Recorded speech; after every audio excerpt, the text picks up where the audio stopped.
Students, আজকে তোমাদের ইলেকট্রোকেমিস্ট্রির একটা পরের পাঠ পড়াচ্ছি। আগের পাঠে তোমাদেরকে তড়িৎদ্বার বিভব সংক্রান্ত নান্স সমীকরণটা পড়িয়েছিলাম। আজকে এখন যেটা পড়াবো সেটা হচ্ছে প্রমাণ তড়িৎদ্বার বিভব।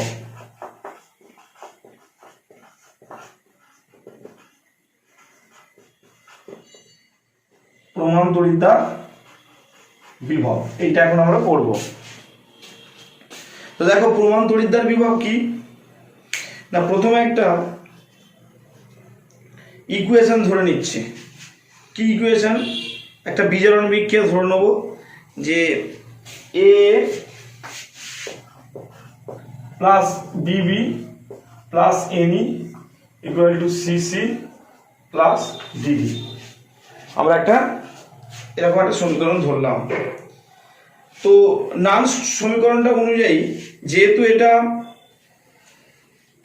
একটা বিজারণ বিক্রিয়া, তাই ইকুয়াল টু কি হয়ে যাবে, এখানে আমরা ই রিডাকশন, যেহেতু এটা বিজারণ বিক্রিয়া তাই আমরা বলবো ই রিডাকশন ইকুয়াল টু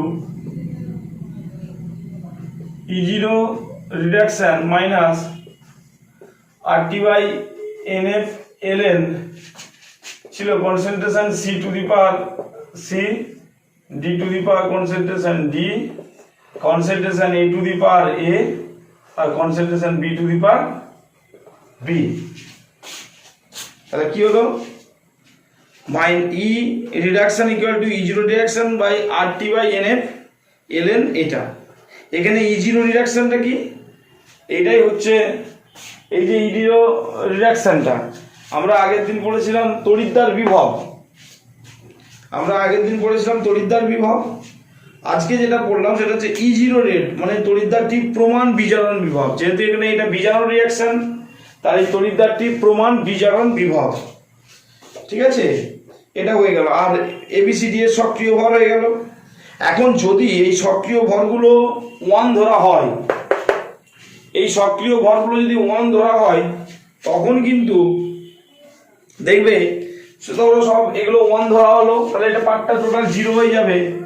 তখন E rate equal to E reduction 0, মানে তড়িৎদ্বার বিভবটা প্রমাণ তড়িৎদ্বার বিভবের সঙ্গে সমান হয়ে যাচ্ছে।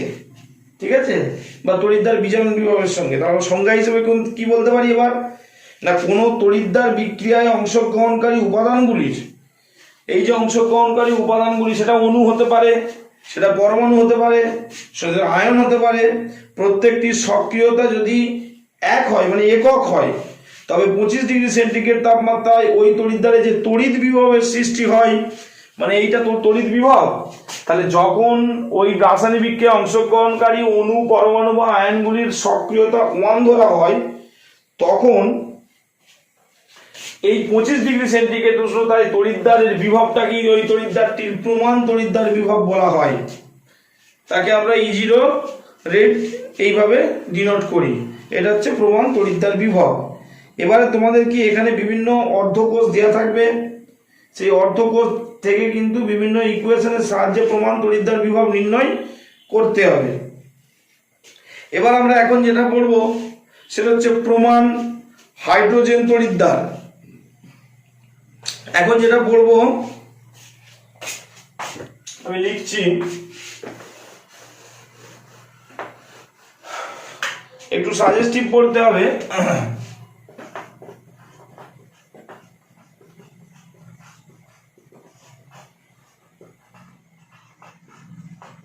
প্রমাণ হাইড্রোজেন তড়িৎদ্বার। প্রমাণ হাইড্রোজেন তড়িৎদ্বারটা কি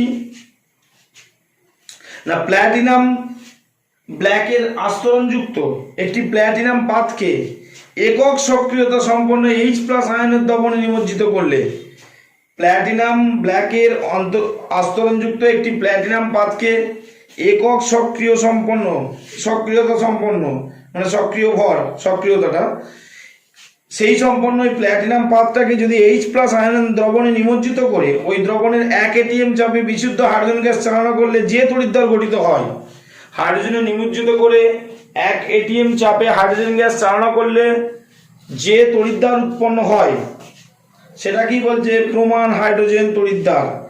এবারে বিভিন্ন রকম আছে, হাইড্রোজেনের সাপেক্ষে হয়, হ্যাঁ, সেই হাইড্রোজেন তড়িৎদ্বারগুলো আর কি। যেমন তার সংকেতটা কি হয়, তার সংকেতটা হবে পিটি, যেমন ধরো এরকম হবে, এভাবে লেখা হয় পিটি H2 H প্লাস, এরকম ভাবে এই তড়িৎদ্বারগুলোকে ডিনোট করা হয়, ঠিক আছে। H2টা অবশ্যই 1 atm প্রেসার অ্যাটমসফিয়ারিক চাপে, এর হাফ বিক্রিয়া ফুল বিক্রিয়া এইসব হয়। এরপর আমরা তড়িৎ রাসায়নিক শ্রেণী পড়ব। এই টপিকগুলো সম্পর্কে জাস্ট একটু একটু করে জেনে রাখো। এরপর আমরা যেটা পড়ব সেটা হচ্ছে তড়িৎ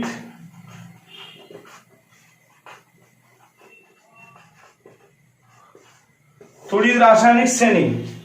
তড়িৎ রাসায়নিক শ্রেণীটা কি না, অর্ধকোষগুলোকে, যে কোনো অর্ধকোষগুলোকে, অর্ধকোষ মানে কোনগুলো না, কোনো একটা মেটাল আর তার আয়ন, ধরো লিথিয়াম Li প্লাস Li, এগুলো হচ্ছে অর্ধকোষ, এরকম। সেই অর্ধকোষগুলোকে সেই তাদের ক্রমবর্ধমান প্রমাণ তড়িৎদ্বার বিভব অনুযায়ী উপর থেকে নিচের দিকে সাজালে যে শ্রেণী পাওয়া যায়, বিভিন্ন মেটালের এরকম অর্ধকোষ বিভব আছে, তাদের ক্রমবর্ধমান তড়িৎদ্বার প্রমাণ তড়িৎদ্বার বিভব অনুযায়ী উপর থেকে নিচের দিকে সাজালে যে রাসায়নিক শ্রেণী পাওয়া যায় তাকে তড়িৎ রাসায়নিক শ্রেণী বা তড়িৎ বিভব শ্রেণী বলে। তোমাদের 131 পাতায় দেখবে এই রাসায়নিক শ্রেণীটা ছবি এঁকে একটা পেজ করে দেওয়া আছে, ওই পেজটা তোমরা দেখবে, ঠিক আছে। কারণ সেখানে অর্ধকোষ বিক্রিয়া এবং প্রমাণ বিজারণ বিভবের মানটা কত সেগুলো কিন্তু সবটাই ওখানে লিখে দেওয়া আছে, ওদের তোমরা সেগুলো কিন্তু একটু ফলো করবে, ওই পেজটা কিন্তু তোমরা একটু রিভিশন করবে, কেমন।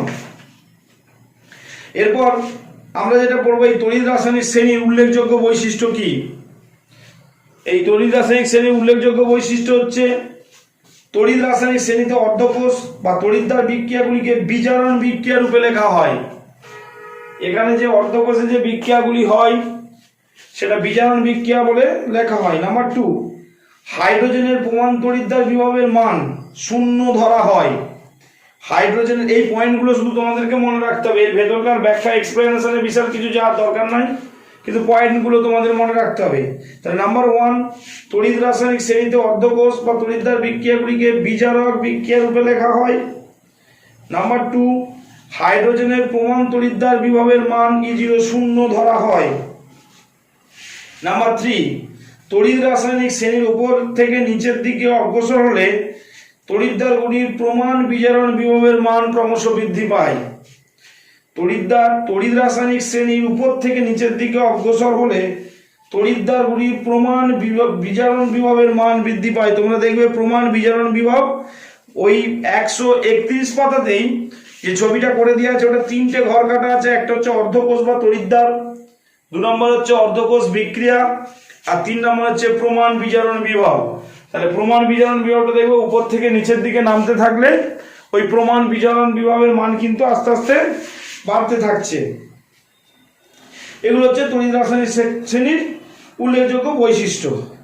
এবার এই তড়িৎ রাসায়নিক শ্রেণীর ব্যবহারিক প্রয়োগ, এর ব্যবহারিক প্রয়োগ মানে কোথায় কোথায় কিভাবে আমরা এই তড়িৎ রাসায়নিক শ্রেণীকে ব্যবহার করি। Utility of electrochemical series.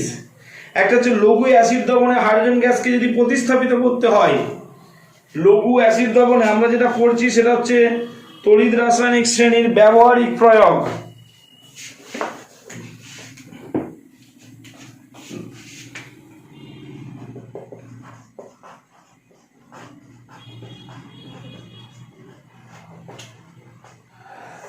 তড়িৎ রাসায়নিক শ্রেণীর ব্যবহারিক প্রয়োগ, সেখানে কি হবে না,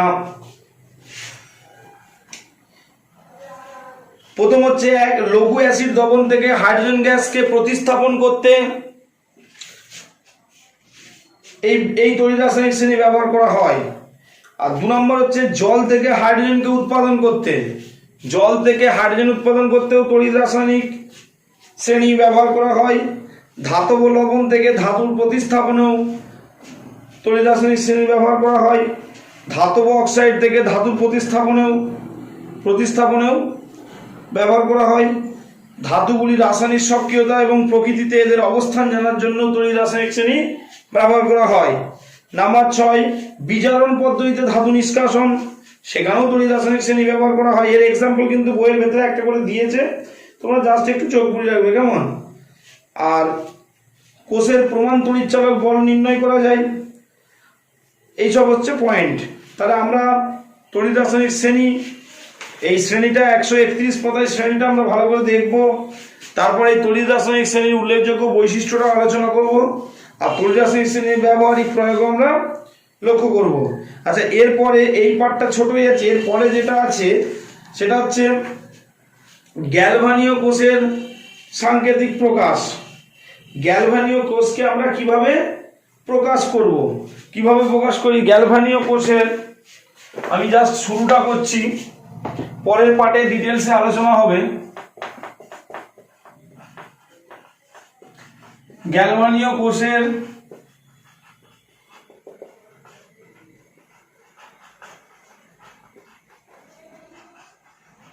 সাংকেতিক প্রকাশ, সেটা হচ্ছে জেডএন, ধরো ZnSO4 একটা সলিউশন নিয়েছি, এরকম ডবল সাইন হয়, অন্যটা লবণটা CuSO4 সিঙ্গেল দিয়ে Cu, এরকম ভাবে গ্যালভানীয় কোষকে কিন্তু প্রকাশ করা হয়। মানে বাম দিকে জারণ অর্ধকোষ, এটা হচ্ছে জারণ অর্ধকোষ, আর এটা হচ্ছে বিজারণ অর্ধকোষ। অর্ধকোষ মানে অর্ধেকটা বিক্রিয়া, ঠিক আছে, ক্যাথোডে লেখা হয়। সুতরাং ড্যানিয়েল কোষের সংকেতটা এইভাবে লেখা হয়। আর জারণ অর্ধকোষ বা অ্যানোডকে প্রকাশ করার জন্য প্রথমে ধাতুর চিহ্ন, জারণে প্রথমে ধাতুর চিহ্ন দেওয়া হয়, আর তারপর তড়িৎ বিশ্লেষ্য পদার্থের দ্রবণে ধাতুটি আংশিক নিমজ্জিত করা হয়, তার সংকেত লেখা হয়। যে দ্রবণে ZnSO4 এর লেখা হয়নি, যে দ্রবণে একে দ্রবীভূত করে তড়িৎ বিশ্লেষণ ঘটানো হয় সেই দ্রবণটির সংকেতটি লেখা হয়, মানে সেই ধাতুটার দ্রবণ আর কি। আর এই দিকটাতে অ্যানোডে, ঠিক আছে, আর অনেক সময় আর অ্যানোডে এই দিকটা বলা হয়নি, এই দিকটা কি হয়, এইটা প্রথমে ওই দ্রবণটা লেখা হয় আর তারপর ধাতুটাকে লেখা হয়।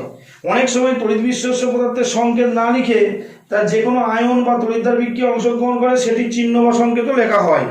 অনেক সময় কিন্তু আয়ন দিয়েও এই বিক্রিয়াগুলোকে দেখানো হয়, অতএব সেগুলো তোমাদেরকে একটু খেয়াল করতে হবে।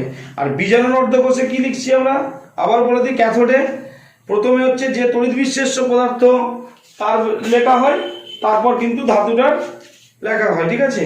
দুটি অর্ধকোষের তড়িৎ বিশ্লেষ্য দ্রবণ দুটির মধ্যে সংযোগ স্থলে একটি লবণ সেতু ব্যবহার করা হয়। এটা একটা তড়িৎ বিশ্লেষ্য দ্রবণ, এটা একটা তড়িৎ বিশ্লেষ্য দ্রবণ, মাঝখানেটা হচ্ছে লবণ সেতুর চিহ্ন, এরকম ডবল প্যারালাল লাইনস এর মতো দুটো ছোট ছোট লাইন টানা হয়, এটা একটা লবণ সেতু কিন্তু ব্যবহার করা হয়। তাহলে এইভাবে একজোড়া উলম্ব রেখা দিয়ে সেটা প্রকাশ করা হয়। তাহলে এইভাবে কিন্তু গ্যালভানীয় কোষের সাংকেতিক প্রকাশ ঘটে, একটা হচ্ছে ক্যাথোড বিক্রিয়া, একটা হচ্ছে অ্যানোড বিক্রিয়া, ঠিক আছে। একটা ক্যাথোড, একটা অ্যানোড, একদিকে হচ্ছে প্রথমে ধাতু, তারপর তার তড়িৎ বিশ্লেষ্যের দ্রবণের সংকেত, অন্যদিকে প্রথমে তড়িৎ বিশ্লেষ্য দ্রবণের সংকেত, তারপরে ধাতুর সংকেত। এটা হচ্ছে গ্যালভানীয় কোষের সাংকেতিক প্রকাশ। এর পরের দিন গ্যালভানীয় কোষের তড়িৎচালক বল, এখান থেকে আমরা শুরু করবো। আপাতত তোমরা এই জায়গাটা ভালো করে প্রিপারেশন নাও।